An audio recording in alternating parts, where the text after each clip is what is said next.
simulan natin ngayon ang kasaysayan ng buhay pag-ibig ni Noneng.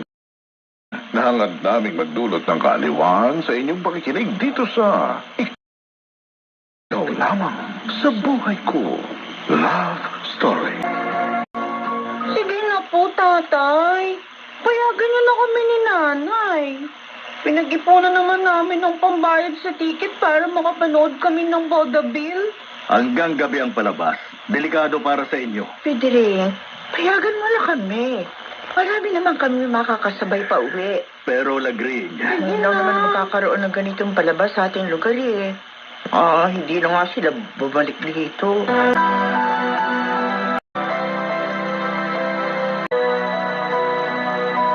Noneng, tapos na yung palabas.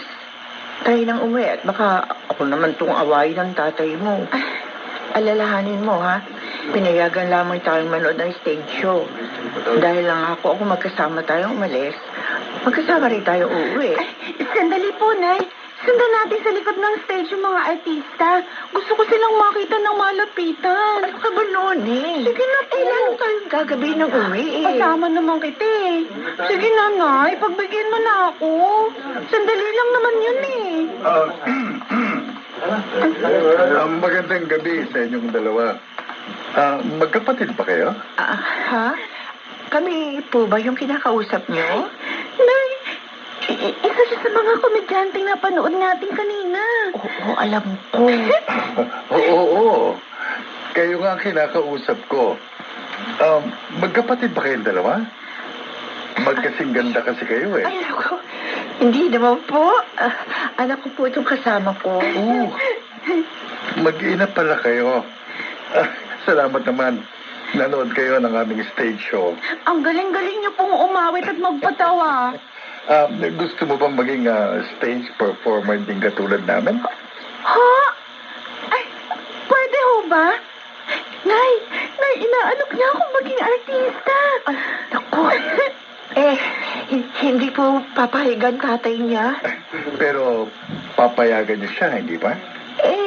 Opo. Oh. Kaya lang, totoo ho ba yung inaalok niyo sa aming mag-ina? Ito lang sanang anak ninyo ang nais kong isama sa mga performers ko. Kasi kanina ko pa siya pinagmamastan habang nasa entablado kami. Nay, gusto ko po. Nakita niyo, ang dami ng taong nanood kanina. Pero Noneng. Kung kailangan kausapin ko ang tatay niya, handa ako makipag-usap. Ako nga pala si Don Augusto, ang producer ng show na ito at manager ng mga artistang napanood niyo kanina. Natutuwa po ako sa inaalok niyo sa aking anak. Pero natitya ko rin po, hindi ho talaga papayag ang tatay niya. Pahintulutan niyo kung makausap siya. At sa magandang paliwanag, maaari nating makuha ang pagsang-ayon niya.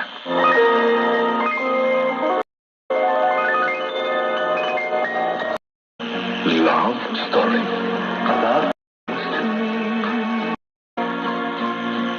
Sino po sa Pilato matutuwa sa inyong mag-ina? Madaling araw na kayo umuwi at pagkatapos may kasama pa kayong lalaki. Hindi ka na nahiya, lagring. Ano na lang iisipin ng mga kapitbahay natin? Pedring, si Don Augusto siya. Producer ng mga stage show. Mayaman yun. Dumidiscovery ng mga artista. Dapat nga matuwa ka. Dahil gusto niyang kuning artista ang ating sinoneng. Sa halip na problemahin mo sasabihin ng mga kapitbahay, dapat nga magtatalong ka sa tuwa Dahil pwede tayo yumaman kapag pinayagan mo si Noneng. Hindi. Pedring, hinaan mo naman yung boses Pag sinabi kong hindi, hindi. Tatay, huwag mo sabihin niya. Isa ka ba, Noneng? Nasa baba po ng bahay natin si Don Augusto.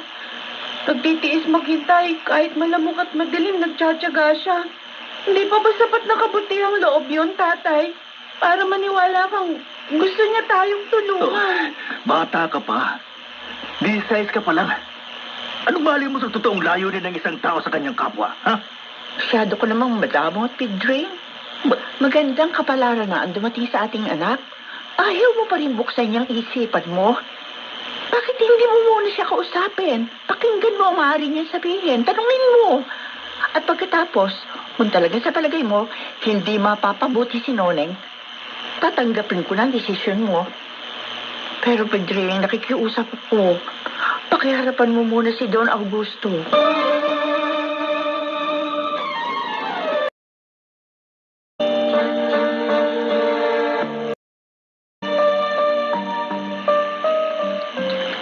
At para maniwala kang malinis ang hangarin kong tumulong sa inyong unika ina, pasasamahin natin ang kanyang ina sa aming mga show. Oh, Pedring, narinig mo?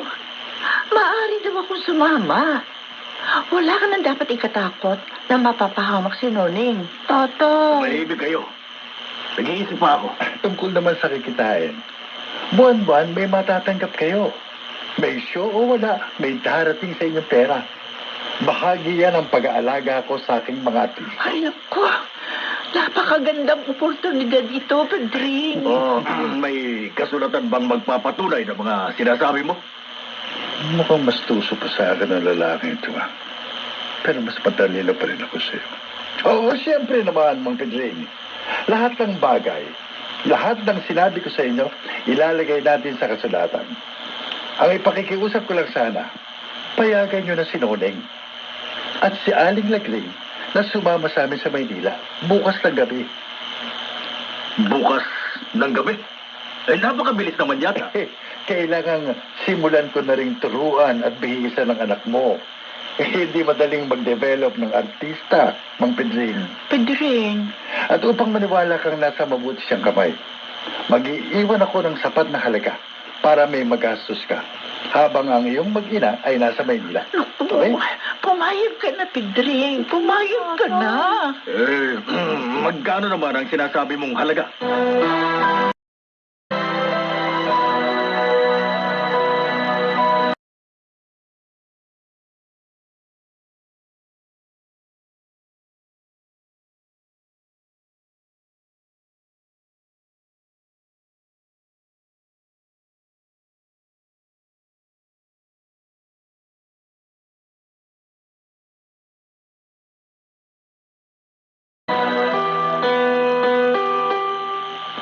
O sige, ituloy mo ang paglalakad na gamit ang sapatos na may takong.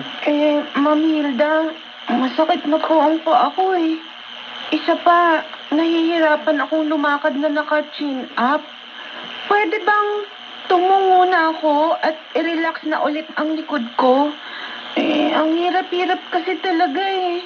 Hindi ba gusto mo maging stage performer? O di tiisin mo yung hirap?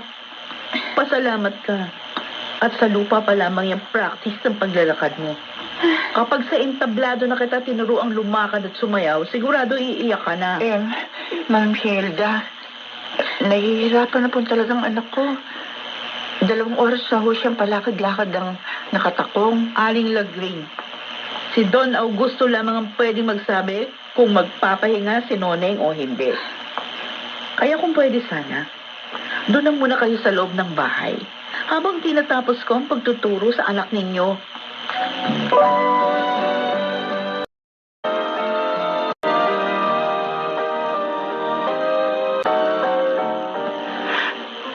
Nakikita mo ba yung ginagawang pagpapahirap ni Ma'am Hilda sa anak ko? Kailangan tigilan niya muna ito. Oo, gusto ko maging artista si Noneng. Sa kapal sa mga Pero huwag niyo naman siya pahirapan ng gusto, Don Kailangan Augusto. masarili ko si Noneng. Narinig niyo ho ba ako? Ako narito sila, Gring. Hindi mangyayari. Gusto ko. Don Augusto, nakikinig ho ba kayo? Ah? Nakikiusap naman ako. Payagan niyo naman ako magpahinga muna si Noneng ko.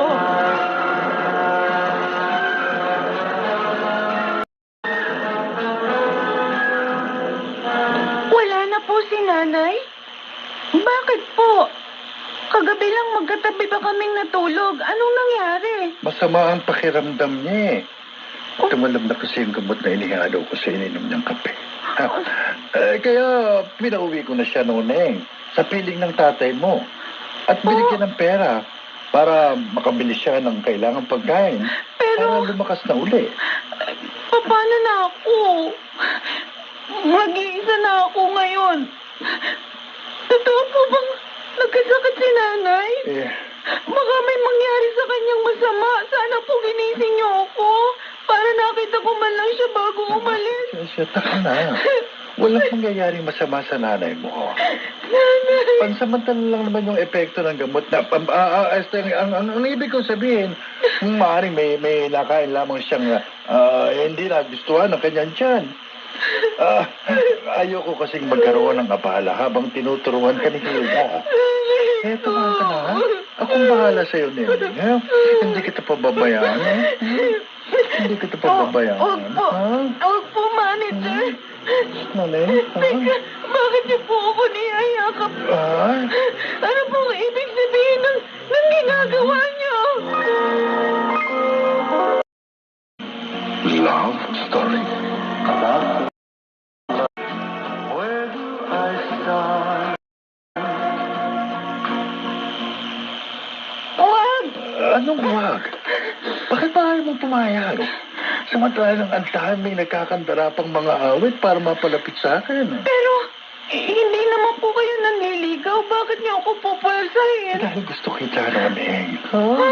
Kasi sariwang sirigwo ko. Huwag! Innocent. Huwag, manager! Bakit hindi ako? Maawa po kayo! Huwag po, manager! Parang awa mo na. Papatayin ako ni tatay kapag nalaman niyang nahalikan na ako sa yakap ng isang matandang lalaki.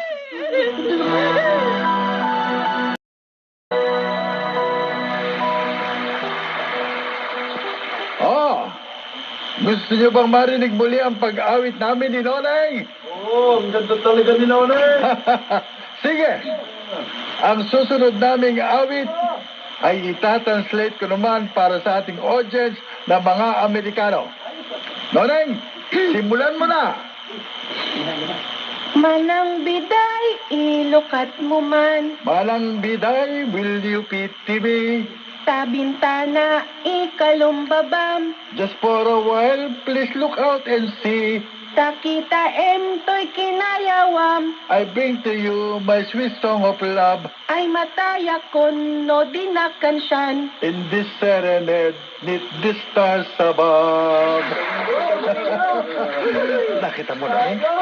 Nagustuhan kami nga talaga. Marami ka pang matatamo kapag nanatili ka sa peligro. Pero huwag kang magtatangkat tumakas dahil may mangyayaring masama sa magulang mo.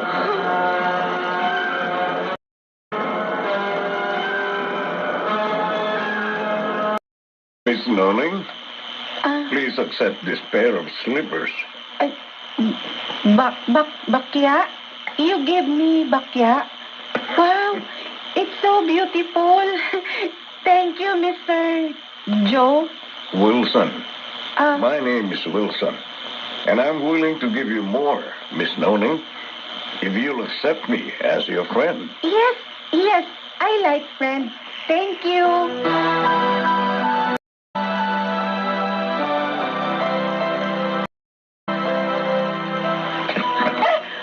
Hindi ka na makikiharap sa Amerikano. Go!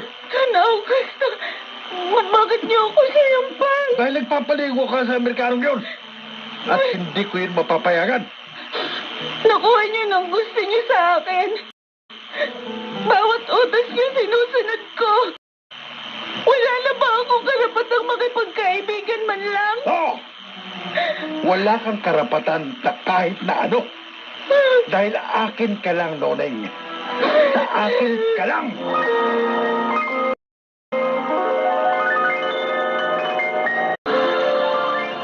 Hindi lamang sa aklat nababasa ang kasaysayan.